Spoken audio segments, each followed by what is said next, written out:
Hi everyone, new episode of La Liga Insider with Gemma.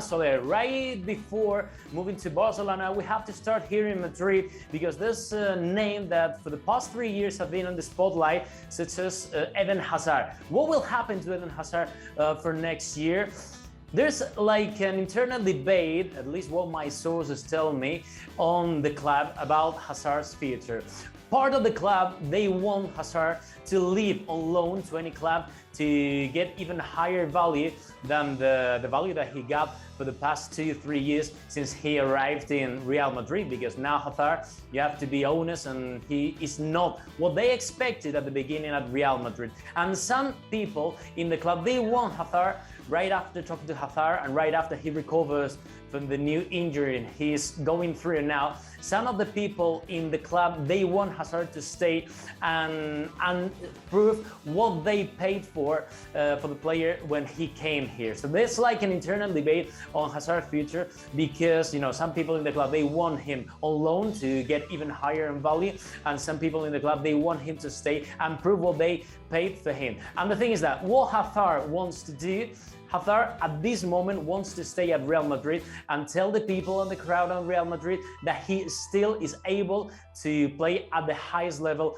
with Real Madrid. Knowing, by the way, that some months ago in Real Madrid, they was very close to get Hazard on loan back to Chelsea, but right after the Abramovich issue with the British government, that is stopped at the moment. So that's why there's an internal debate on Hazard, saying and knowing what will happen to him on the future. He wants to stay, some people in the club wants to stay too, and some people in the club want him on loan to get a better value than he actually has. Let's move to Barcelona, Gemma, because you have another big name related to a guy who's playing for Valencia and Barcelona in the future.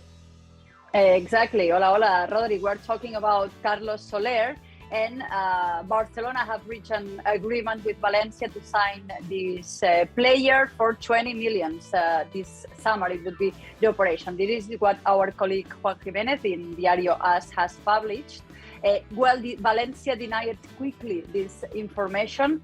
We have been able to verify the contacts of Barcelona with their agents, and the agreement seems very close. And as he's got contract till 2023, Valencia, they need to make a move. Barcelona were expecting to sign him for free at 2023, but they need to move quick. Frenkie de Jong could be in the same operation. Even though we told you last week, Rodri, that Barcelona are not planning a sell, if they can find a buyer, and we're talking about Man United, Ten Hag, or Bayern Munich, a powerful team, if they find a team that wants to sign him for about 60-70 million euros, they would agree to sell. And this way, they have the midfield covered, plus superávit of 50 million that would help them to register some other players. Because nowadays, the reality is that Barcelona is not able to register players if they don't get rid of salaries. So that's the main goal of Barcelona at this end of the season before starting to sign new players. Rodri. Let's talk about some midfielder at Real Madrid, an important one because everyone is watching and amazed by Luka Modrics' performance this season. Once again, Luka Modric is the most important midfielder for Real Madrid, and that's why everyone is wondering what will be the future for the Croatian player. And the future is just what we reported on ESPN website like 2 weeks ago, that Luka Modric is about to sign his new contract for 1 more year at Real Madrid. And that proves that Real Madrid is still is confident about what he plays and about his performances, and he proved that this year once again is top class player, and that's why Real Madrid is going to renew his contract for 1 more year. Remember that if you're older than 30 years old at Real Madrid, you only renew the contract 1 year by years. That's why Luka Modric has renewed his contract last year for 1 more year and 2 years ago for 1 more year. And that's why, again, the Croatian is going to renew for 1 more year right after his performance this year. He just won the league. He's in semi-finals with Real Madrid to play this week against Man City. And that's why everyone is confident on Luka Modric to stay 1 more year. And let's see what will be his replacement right after he leaves Real Madrid on June of 2023. Back to Barcelona, we have Modric in Madrid, but you have two big names. One related to what we said like 3 weeks ago, Marcos Alonso with Atletico Madrid future, and the other one, a big name as a striker, Gemma. Yeah, Rodrigo, we're talking about them because they have been also linked with Barcelona. Of course, everyone is trying to take advantage of the difficult situation nowadays at Chelsea, especially according to regarding Lukaku, because he's not even playing with Tuchel. So what's the thing? Barcelona, they need a striker. The top striker this season is Memphis Depay with only 11 goals. They need a top scorer. But we're talking about a big problem here because Chelsea paid for him 113 million euros. This is something absolutely impossible for Barcelona. They would be asking for a loan, but of course, I think there will be some other teams that can put more money in the table for having this player. And regarding to Marcos Alonso, he would like to go back to Spain, so it could be a possibility. Xavi would like to sign the fullback, but we are talking here again about a problem of spending limit, and that's what Barcelona are trying to arrange, and they will see, Xavi will see with good eyes the signing of Marcos Alonso. But unless they fix that spending limit, the matter of registering players is a problem, because they already agreed a contract with Christensen, Chelsea's Christensen, and they haven't been able to register him yet.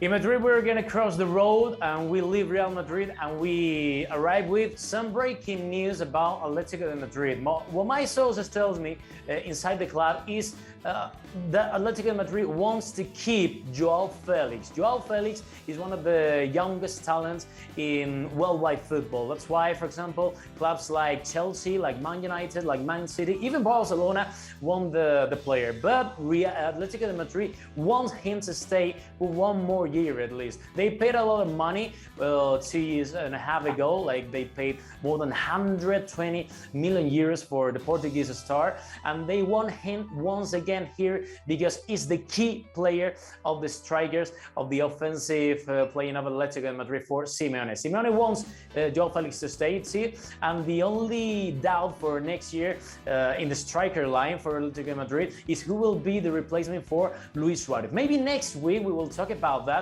But we have to keep clear that next season Simeone wants Griezmann, wants Mateus Cunha, wants Angel Correa, and wants indeed João Felix to be part of the Atletico Madrid squad. Let's see what will happen to Luis Suarez, because the thing is that he might leave by the end of June, free agent to any club, maybe Inter Miami, as Moises said and reported. Moises Llorens from Barcelona reported like 1 month ago. But let's see what are the plans to replace Luis Suarez. But the thing is that, keep clear in mind that João Felix will stay at Atletico Madrid. At least that's the club's desire for next year. Gemma, to finish, you have some breaking news about an important coach here in La Liga, Javier Aguirre, like a Mexican one.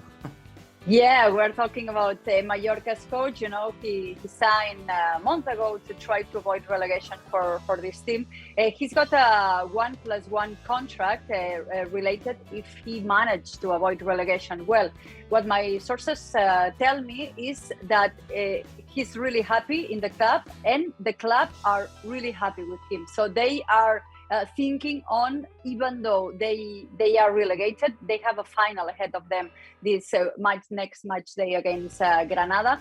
But they are happy with his work. His speech has made a big impact in the locker room. That's what we've been told. So they are starting to think that he maybe could be that kind of coach, not only in desperate situations to avoid relegation, but to build, to construct something. He feels very comfortable there. He got in really good fit at the club. So he could be the one to help the team in case they are relegated and they need to fight for going back to First Division next season. So we will see if Javier Aguirre, if El Vasco finds his place and can be in Mallorca for a longer period. We'll keep an eye on Javier Aguirre and the rest of the future of all the clubs in Spain. Thank you very much, Gemma. La Liga Insiders, please subscribe, turn the notifications on, like this video, and comment below. See you next week.